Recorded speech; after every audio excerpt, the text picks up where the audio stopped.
दोस्तों, वर्तमान में तुर्की की स्थिति काफी चिंताजनक है क्योंकि भारत ने उसके अपने ही क्षेत्र के करीब आईएनएस त्रिकंड नामक युद्धपोत भेजकर अपनी शक्ति का प्रदर्शन किया है। जी हां, भारत का यह रणनीतिक कदम देखकर तुर्की की सेना स्तब्ध है और उसने भूमध्य सागर में अपनी समुद्री गश्त तक रोक दी है। यह पहली बार नहीं है कि किसी विदेशी राष्ट्र ने तुर्की के सामने इतनी दृढ़ता दिखाई हो, लेकिन इस बार तुर्की अपने ही आंगन में दबाव महसूस कर रहा है। तो अब प्रश्न यह उठता है कि आखिर यह आईएनएस त्रिकंड क्या है और भारत ने यह साहसिक कदम क्यों उठाया? तुर्की बार बार भारतीय जलयानों को वापस जाने के लिए क्यों कह रहा है? आज हम इस पूरी घटना को विस्तार से समझेंगे और भूमध्य सागर की वर्तमान स्थिति को जानेंगे, इसलिए वीडियो को पूरा अवश्य देखें। लेकिन आगे बढ़ने से पहले इस वीडियो को पसंद करके चैनल को सब्सक्राइब जरूर कर लें। दरअसल इस समय भारत और यूनान, ग्रीस के बीच रक्षा सहयोग को मजबूत करने की दिशा में एक बड़ी पहल चल रही है। प्रधानमंत्री की यूनान यात्रा के बाद दोनों देशों के बीच द्विपक्षीय संबंध तेजी से बढ़ रहे हैं। इसी श्रृंखला में यूनान के निमंत्रण पर भारत ने अपना एक जंगी बेड़ा भेजा है। यह बेड़ा फिलहाल यूनानी नौसेना के साथ मिलकर भूमध्य सागर में नौसैनिक अभ्यास कर रहा है। इस बेड़े में 2 विध्वंसक युद्धपोत, 1 तेल आपूर्ति जहाज और 2 गश्ती जहाज शामिल हैं। ये जहाज यूनानी नौसेना को तुर्की के खिलाफ कारगर रणनीति और युद्ध कौशल सिखा रहे हैं। सीधे शब्दों में कहें तो भारत यूनान की नौसेना को व्यावसायिक प्रशिक्षण दे रहा है ताकि वे भूमध्य सागर में तुर्की जैसी धौंस जमाने वाली नौसेना का डटकर सामना कर सकें। इस अभ्यास में भारतीय नौसेना का आईएनएस त्रिकंड और यूनान का एचएस थेस्टकल युद्धपोत तुर्की के बिल्कुल करीब युद्धाभ्यास कर रहे हैं। भारतीय नौसेना ने इस दौरान कई चित्र भी जारी किए हैं जो दर्शाते हैं कि यूनानी नौसेना बिना किसी डर के आत्मविश्वास के साथ प्रशिक्षण ले रही है। इससे पहले जब भी यूनान के जहाज भूमध्य सागर में गश्त के लिए निकलते थे तो तुर्की की नौसेना उन्हें रोक देती थी और कभी कभी तो पानी की टोप, वाटर कैनन से हमला करके जहाजों को क्षति भी पहुंचाती थी।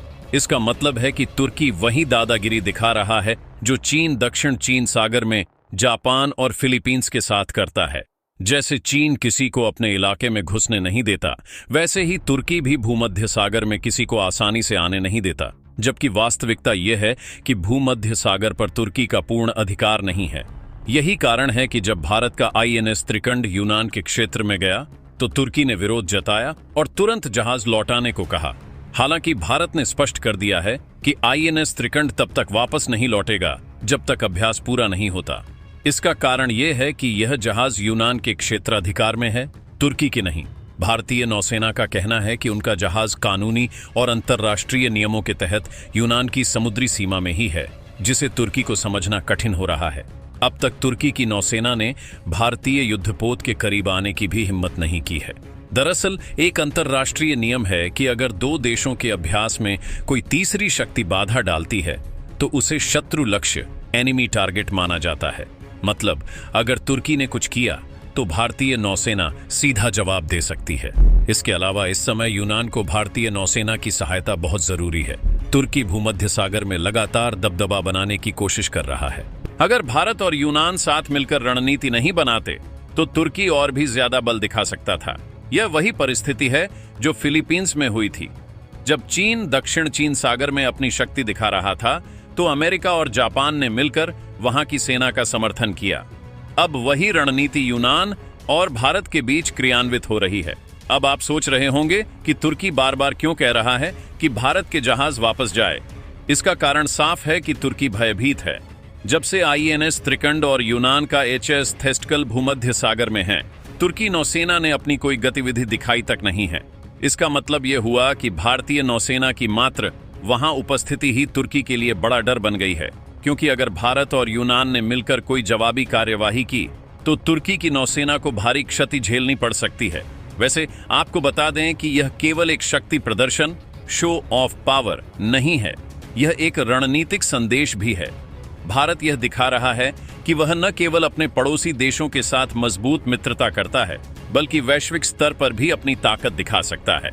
अब सवाल उठता है कि क्या हमें यूनान को सिर्फ प्रशिक्षण ही देना चाहिए या हथियार और सैन्य सामग्री भी भेजनी चाहिए? जैसे फिलीपींस को अमेरिका ने समर्थन दिया, वैसे ही भारत यूनान को समर्थन देकर तुर्की की धौंस को रोक सकता है। वैसे एक और महत्वपूर्ण बात यह है कि भारतीय युद्धपोतों की यह उपस्थिति केवल यूनान की मदद ही नहीं कर रही, भारत खुद भी भूमध्य सागर में अपने हितों को सुरक्षित कर रहा है, क्योंकि यह क्षेत्र विश्व व्यापार और तेल की आपूर्ति का बड़ा हिस्सा है। अगर तुर्की ने यहां अपना दबदबा बनाना शुरू किया तो भारत के व्यापार और समुद्री हितों पर भी असर पड़ सकता है। इसीलिए यह केवल दोस्ती का मामला नहीं बल्कि रणनीतिक सुरक्षा का मामला भी है। दोस्तों, अब बात करते हैं कि तुर्की की प्रतिक्रिया क्या रही जब से आईएनएस त्रिकंड भूमध्य सागर में यूनान के साथ अभ्यास कर रहा है। तुर्की की नौसेना ने पलटकर देखा तक नहीं। वास्तव में तुर्की समझ चुका है कि भारत और यूनान मिलकर अगर जरूरत पड़ी तो जवाबी कार्रवाई कर सकते हैं। इसीलिए वह केवल वापस जाने की चेतावनी दे रहा है, यानी डर के आगे तुर्की झुक रहा है। रिपोर्ट कहती है कि वह बस इतना ही कर पाया कि तुर्की माध्यमों, मीडिया ने भारत की प्रतिशोधात्मक कार्रवाई पर चिंता जताई और उन्हें डर है कि भारत यूनान कार्ड खेल रहा है, क्योंकि यह वही परिस्थिति है जो दक्षिण चीन सागर में होती है। जैसे फिलीपींस और जापान ने मिलकर चीन की दादागिरी को रोका, वैसे ही भारत और यूनान अब तुर्की के सामने सशक्त खड़े हैं। दोस्तों, इसे सिर्फ एक नौसैनिक अभ्यास मत समझिए। यह रणनीतिक संदेश है कि भारत अब वैश्विक स्तर पर अपनी शक्ति दिखा रहा है।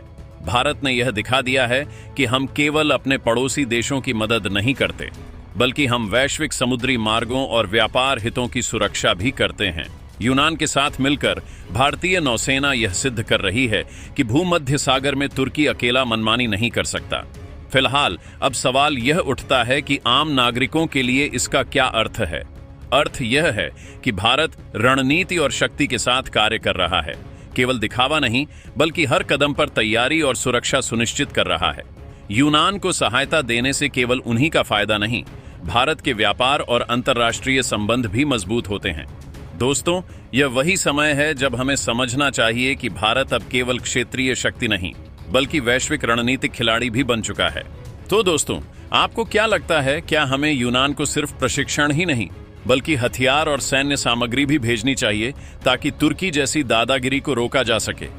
नीचे टिप्पणी में अपनी राय जरूर बताएं, क्योंकि ऐसा करने से पहली बात तो भारत तुर्की को जवाब देगा और दूसरी बात यह है कि भारतीय रक्षा उपकरणों की मांग और निर्यात भी बढ़ेगा, जो कि भारत की अर्थव्यवस्था को बढ़ावा देगा। दोस्तों, आईएनएस त्रिकंड की भूमध्य सागर में मौजूदगी महज एक अभ्यास नहीं है, बल्कि भारत की नई विदेश नीति का एक दर्पण है जो यह स्पष्ट करता है कि भारत अब एशिया की सीमाओं से बाहर निकलकर वैश्विक सुरक्षा और व्यापार हितों की रक्षा के लिए भी तत्पर है। तुर्की की चिंताएं निराधार नहीं हैं, क्योंकि वे जानते हैं कि भारत की नौसेना एक अकेली शक्ति नहीं है, बल्कि यह यूनान की रक्षा क्षमता को मजबूती देकर पूरे क्षेत्र में शक्ति संतुलन को बदलने का सामर्थ्य रखती है। और यह रणनीतिक सहयोग न केवल यूनान को तुर्की की दादागिरी से निपटने में मदद कर रहा है, बल्कि भारत के लिए भी एक महत्वपूर्ण भू राजनीतिक लाभ है, क्योंकि भूमध्य सागर के इस महत्वपूर्ण जलमार्ग पर अपनी उपस्थिति दर्ज कराकर भारत ने यूरोप, मध्य पूर्व और एशिया के बीच व्यापार और ऊर्जा आपूर्ति को सुरक्षित रखने की अपनी प्रतिबद्धता को जाहिर किया है। और यह कदम उन तमाम देशों को एक मजबूत संदेश देता है जो अंतर्राष्ट्रीय जल में मनमानी या अवैध तरीके से दबदबा बनाने की कोशिश करते हैं। इस रणनीतिक खेल में भारत के लिए व्यापक अवसर छिपे हैं, क्योंकि यूनान को रक्षा प्रशिक्षण और रणनीतिक समर्थन देने से भारत के रक्षा उपकरणों के लिए एक नया बाजार खुल सकता है। और यदि भारत फिलीपींस को अमेरिका द्वारा दिए गए समर्थन की तरह ही यूनान को आवश्यक सैन्य सामग्री और हथियार निर्यात करता है, तो इससे न केवल दोनों देशों के संबंध और गहरे होंगे, बल्कि भारत की अर्थव्यवस्था को भी बड़ा प्रोत्साहन मिलेगा। साथ ही रक्षा निर्यात में यह वृद्धि भारत को आत्मनिर्भर बनाने के लक्ष्य को बल देगी और उसे वैश्विक हथियार बाजार में एक प्रमुख खिलाड़ी के रूप में स्थापित करेगी। और तुर्की के डर का फायदा उठाकर भारत भूमध्य सागर में स्थिरता और कानून का शासन सुनिश्चित करने में महत्वपूर्ण भूमिका निभा सकता है, क्योंकि यह रणनीति केवल शक्ति प्रदर्शन तक ही सीमित नहीं है, बल्कि अंतर्राष्ट्रीय साझेदारी, व्यापार, सुरक्षा और क्षेत्रीय संतुलन को मजबूत करने की एक दूरदर्शी योजना है। दोस्तों, इस पर अपनी राय कमेंट बॉक्स में जरूर बताएं